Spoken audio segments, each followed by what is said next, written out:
Hey, what's going on everybody? Jason here, and welcome back to another Black Ops 6 Zombies video. Today, we have the gameplay trailer for the final map in Black Ops 6 Zombies, that being Reckoning at Janus Towers.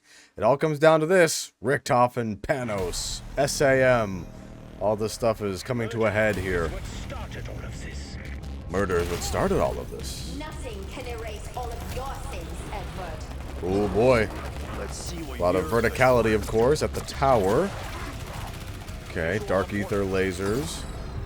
Portals between towers. I like that. Oh yeah, the Mr. Peaks field upgrade. I saw a little bit about that. And we have...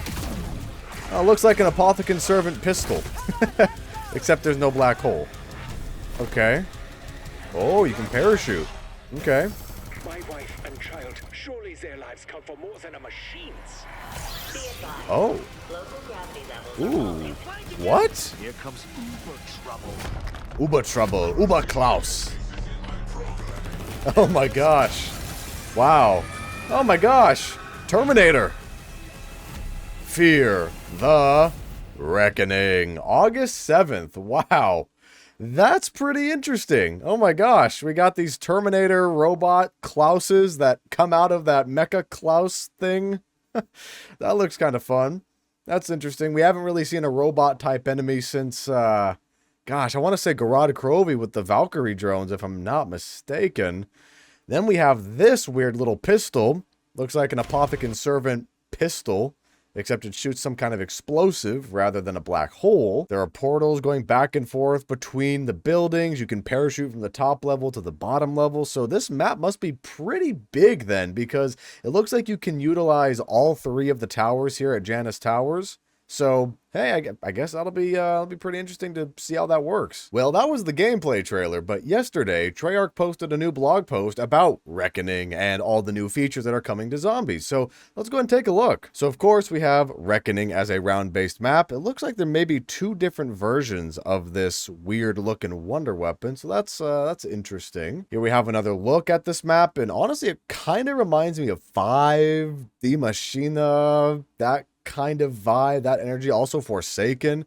This room right here definitely looks like something from that map. Automaton alert. New elite enemy, Uber Klaus. I saw some pictures of this one floating around yesterday, and he looks pretty cool, actually. He's, it's definitely something I wasn't expecting Klaus to now be a bad guy. Other entities, Red Mist descends, robots dispatched. This looks weird. If you were to tell me that this would be a Black Ops 6 Zombies image, maybe at the beginning of this game's life cycle, I would not believe you, because I was not expecting to fight robots. Emergency enforcement protocols may have already been triggered across all three towers, resulting in periodic robot battalions known as Commando Klaus homing in on perceived intruders. Preceded by a strange red mist, these automated enemies have had their higher functions disconnected and self-destruct sequences activated, and should be dispatched with swift and focused aggression. So basically just another version of the toxic zombies that we saw in Shattered Veil. And then we have the new wonder weapon, the Gorgafex. Sounds like Cord effects from Vanguard zombies. Maybe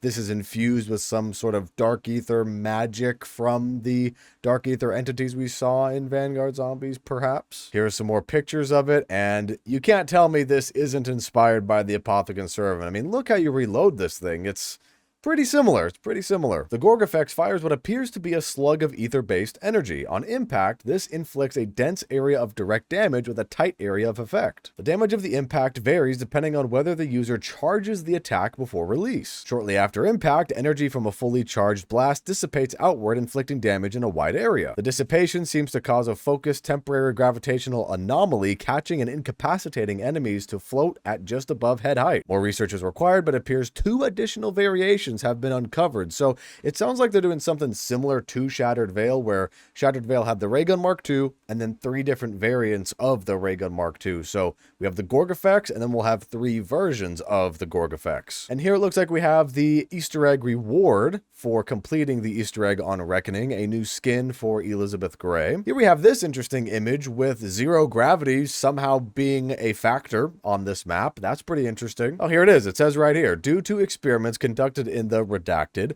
this chamber may experience fluctuating gravity with projectile weaponry and movement affected during these intermittent gravatic anomalies. Wow. That's pretty interesting. I don't think we've ever seen this affect the gameplay to this degree. I mean, obviously we had zero gravity on maps like Moon and Der Eisendrache, but this will directly impact your ballistic weapons, your weapons that actually shoot bullets. So that's interesting. Here we have another image of this Dark Ether turret. That looks pretty cool. And of course, Grief mode will be coming to Reckoning in the middle of the season, so definitely not surprised about that. Of course, directed mode for people who want a helping hand in completing the Easter egg. Oh, and it looks like Team Cranked is going to be coming back in the middle of the season. That's pretty cool. And the combat bow from Black Ops Cold War Zombies is going to be coming back, which that was a pretty good support item in that game. So that's pretty cool that it's coming back. And then we have a Mr. Peaks field upgrade. This should be pretty interesting to see what this does. Summon Mr. Peaks to our reality to create chaos as the deadly and distracting bunny busts out the moves and bashes undead brains to a raving disco beat. Once Mr. Peaks arrives in your hands, throw this hairy helper into the fray, and he gleefully attracts normal and special enemies and attacks any undead within his wandering radius, savaging foes until they explode in a shower of bright confetti. It almost sounds like the homunculus from the Chaos storyline, which I think is the better monkey bomb in that game anyways. And so here are the major augments for Mr. Peaks. Dance Party. Mr. Peaks becomes the life of the party, attracting nearby zombies to him before he detonates an ether pulse to thin out the crowd considerably. Arcane Fury. Mr. Peaks has become a master of the elements, enhancing his regular damage with a random ammo mod with an augment from that ammo mod. That sounds pretty good, actually. Apex Hunter. Mr. Peaks focuses all attacks on the strongest nearby enemy other than bosses. For example, Uberklaus would be targeted over regular foes with increased damage inflicted. That also sounds pretty good. And the minor augments. Social Butterfly increases Mr. Peaks' attraction radius. Peaks' favor. Mr. Peaks is good to have around mystery box locations. Get a free box spin if you're near one during activation. That's interesting. And then we have Party Animal. Increase Mr. Peaks' dance duration. These augments sound pretty good. If I had to guess, I would probably say Apex Hunter is probably going to be the best augment out of the major ones. And for the minor augments, I guess Dance Duration, Party Animal here would probably be the best one. Although this one's pretty cool, especially for people who want to maybe get the Wonder Weapon out of the box. You could get it for free. So yeah, that'll be interesting to see how that works in practice. And then of course it wouldn't be a new season without some new weapons. So here we have the PML556. This is the in-universe version of what looks like the M249. This will be available in the Battle Pass. And then we have the AUG returning to this game, or as it's called in this game, the ABR-A1, which is coming at launch, of course, in the Battle Pass. And then we're taking a trip back to Morgue City with Floyd with the boxing gloves being added to the game as a melee weapon. This will be available during some sort of event. And lastly, we have the Gravemark 357 revolver, which looks like a Colt single-action army revolver, but actually chambered for 357 Magnum this time. And it appears as if this will also be unlocked during some sort of event during Season 5. Well, there you have it, everybody. That was the gameplay trailer for Reckoning, the final map in Black Ops 6 Zombies, and then all the new content also being added to Black Ops 6 Zombies within Season 5, which starts on August 7th. It'll be really interesting to see where the Dark Ether storyline goes from here, but what do you guys think about Season 5 of Black Ops 6? Feel free to share your thoughts in the comments. Anyways, guys, that's it for this video, and I hope you all enjoyed. If you did, leave a like and subscribe if you're a brand new viewer. And with that said, have a fantastic rest of your day or night, depending on where you are in this crazy world, and I'll see you guys next time.